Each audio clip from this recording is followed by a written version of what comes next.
I'm going to show you how to make a spinning top using the bodging processes of splitting, chopping, shaving and turning on the pole lathe.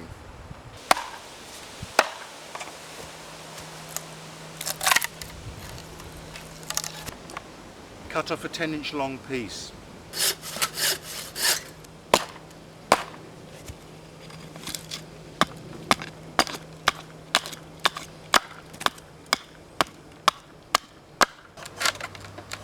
This is a nice fresh log of ash.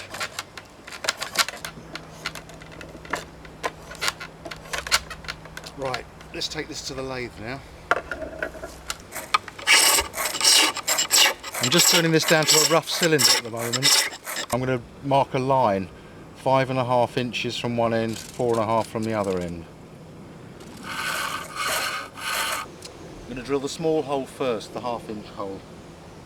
You've just got to hope you've got a good sense of the perpendicular here, but keep checking. And you've got your pencil line to line up with. Now I'm going to drill the larger hole, the 7/8 inch hole. And it feels slightly strange when you get halfway through because there's nothing for the lead point to grip onto, but you know, if you persevere and keep pushing, you'll get through. And if you've got a pillar drill, just feel complacent. Right, I think that's through, and don't worry about any tear out on the bottom because that'll all be turned away. Okay, so there's the prepared blank with a 1/2 inch hole, the 7/8 inch hole. The longer part is where you're going to make the top. And I like to write top on there so I don't forget. I'm using the 1/4 inch spindle gouge.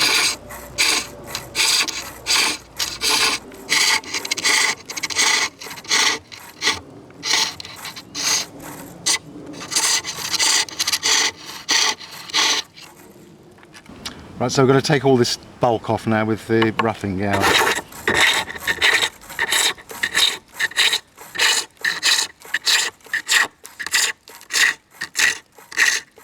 At this point I find it helpful to do the finish across this part here so that there's some surface for the chisel to bear on, and it feels strange working across those holes, but just kind of try and ignore them.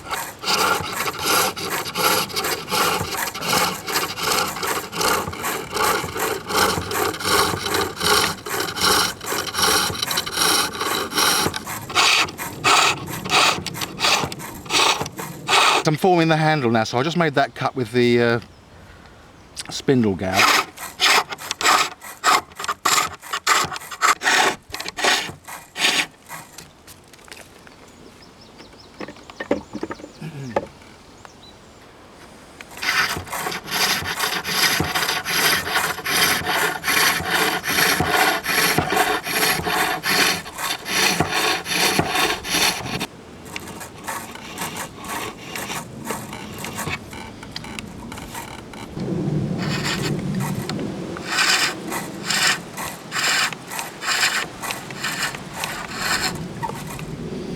Something like that. I'm going to take a measurement across here, and that's going to be the length of the stem of the top, which I'm going to transfer onto here.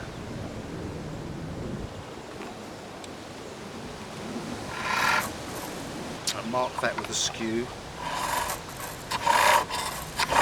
Just make a little groove there so that the spindle gouge doesn't run backwards.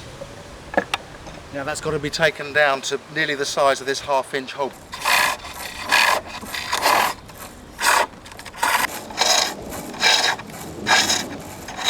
Turn it down to about that size for now, and then we're going to form the top here.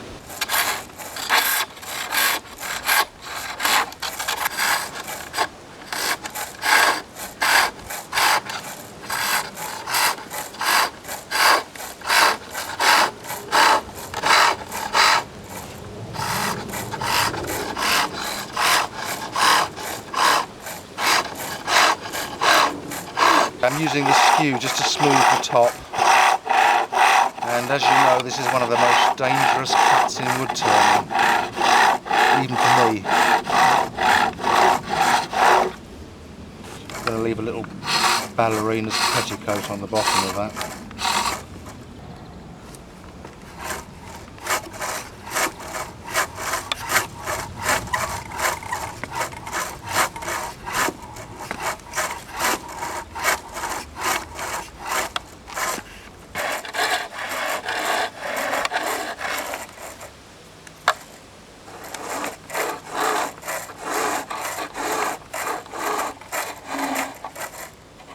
Now use the spindle gouge and the skew to just go as thin as you can at this point until you can feel it flexing about.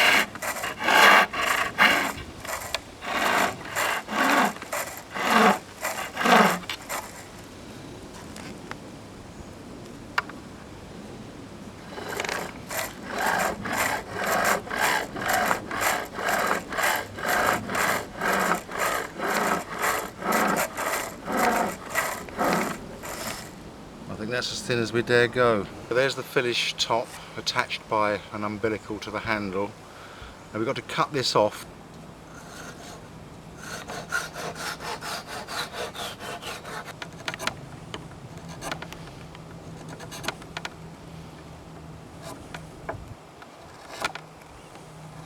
You must be careful to cut at the same angle as the point that you've already formed on there, and do it in several passes. And that's where we're going to drill the hole through for the string. Make it nice and straight. I just use a thin piece of hazel for the handle. A small hole through the middle of the handle for a piece of thin cord. Right, this is the knot that I developed for tying onto this. It's got to be sort of a child-proof knot. It's probably just some kind of slip knot, but this is how I tie it. A top maker's knot.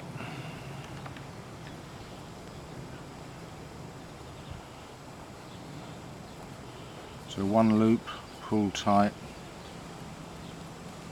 and that one pull through there. And with this nylon cord, you can just melt the end so it doesn't fray. The string goes in through the little hole and out through the big hole, through the hole in the top.